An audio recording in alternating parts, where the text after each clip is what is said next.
meron kaming hinanda na isang tribute sa kanya. Alam niyo lang, yun. Man, siyempre sobrang tuwa ako para sa kanya. Sa kabila nun, sobrang lungkot pa rin kasi hindi dapat nangyari yun eh. Alam mo yun, parang malamang kahit kung ano man sabihin ko rin, parang pati ako pwede na akong pwedeng maging alanganin, no? Pero hindi talaga dapat nangyari yun eh. Grave injustice talaga yun. Parang pati, sorry to say, pero busa, parang isa sa pinakamarka na kung gaano ka talamak pa rin ang injustice sa bansa natin. Hindi naman siguro ikapipikon ng otoridad o ng gobyerno para sabihin na marami pa rin pagkukulang pagdating doon sa mga, hindi lang sa kaso niya eh, pero sa maraming bagay, di ba? Hindi pa tayo perfectong lipunan, hindi tayo perfectong sistema, hindi tayo perfectong gobyerno, hindi tayo perfectong mga tao. Napakalayo pa. So, hindi naman siguro mali para i-point out na maraming pagkukulang pa sa ganun pagdating sa tunay na justice. At sa kabila na yun lahat ng alam mo yun, mga argumento para sa isang halaman, di ba? Parang syempre alam niyo na yun, lahat ng mas liberal, alam niyo na yun. Hindi ko na kailangan paabahin doon, pero ayun, masaya ako na nakalaya siya. Syempre ang tanong lahat kung makakarating ba siya. Hindi ko alam, hindi ko rin siya kinukulit tungkol doon at hindi dapat kulitin yung tao tungkol sa gano'n. Kakalaya lang, syempre miss niya yung pamilya niya. Napakabigat na trauma doon. Unang iintindihan niya syempre yung makauwi sa mga anak niya, makasama niya ulit, makapag-recuperate, makapag-recover mula sa napaka-traumatic na experience.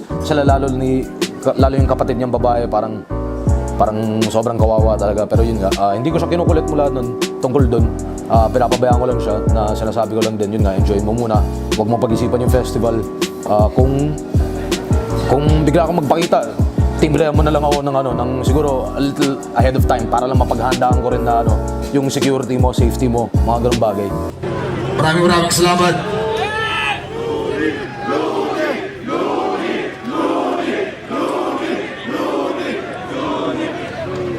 Tulad ng sabi ko, sa ganung klaseng sitwasyon, kailangan na galangin din pribasiya ng tao, matungkulin niya sa pamilya at lahat. Bago natin asahan ulit na mga pagbigay ulit sa atin ng lahat ng klaseng emosyon na naibigay niya. Simula pa ng liga, mula bago pa ng liga. Ganun pa man, meron kaming hinanda na isang tribute sa kanya. Alam niyo lang, yun.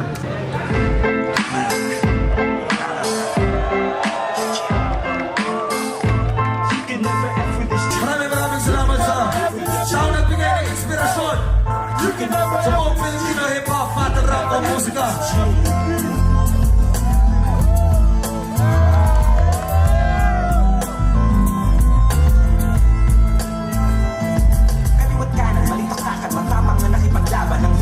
Sa pinanggalingan ay nakipaglaban. Lahat ng palimbing, sa lahat ng naging palimbing, Parang maniwala lang maliwalayan. Kahit hinihina pa alam niyo na yun. Masimple kong bumanat. Sabi ko naman sa'yo, Ganun pa man, ganun ang buhay.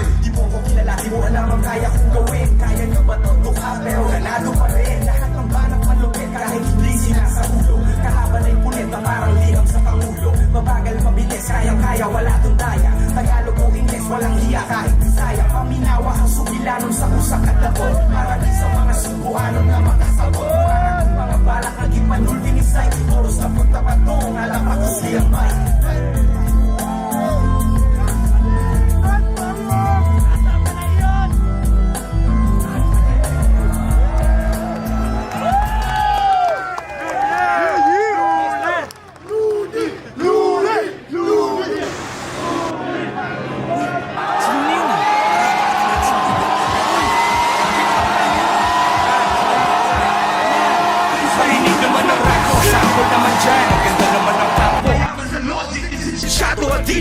Salamat kay Okik! Salamat kay Okik! Francis M. Rest in peace. Maraming salamat sa iniiwan mo sa amin na kultura na minamahal ng milyon-milyon Pilipino!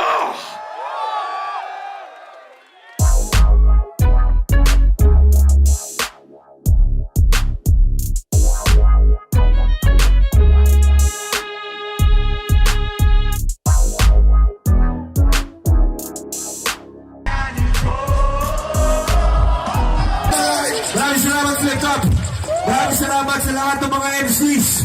Maraming salamat sa lahat ng artists na tumugtog. Ayos ba tayo dyan? Wow. Namiss ko to sobra.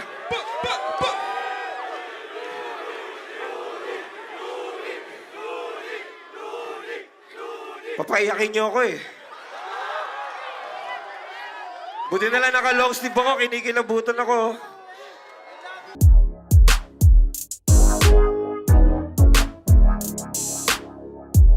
Para bilhin si Tony, binenta ko si Maro. Matalo man niya yung bukas sa pesa ko. Mapakol pa ako, mas malakas pa na triple kaysa sa kahapon. Listen love!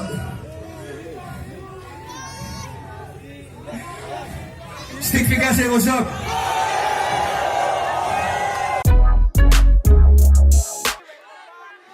Maraming salamat. Gusto niyo pa ba? Ang bilis ko ng hingalin na. Tumaba ba ako? Bars!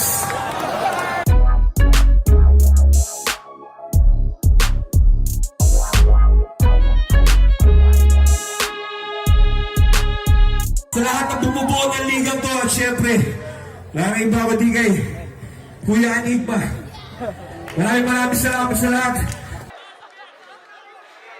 Ano yan? Picture? Dahil sa picture na frame up ako. Maraming salamat sa lahat ng nagpadala sa akin ng mga magpalakas na loob. Natanggap ko lahat yun.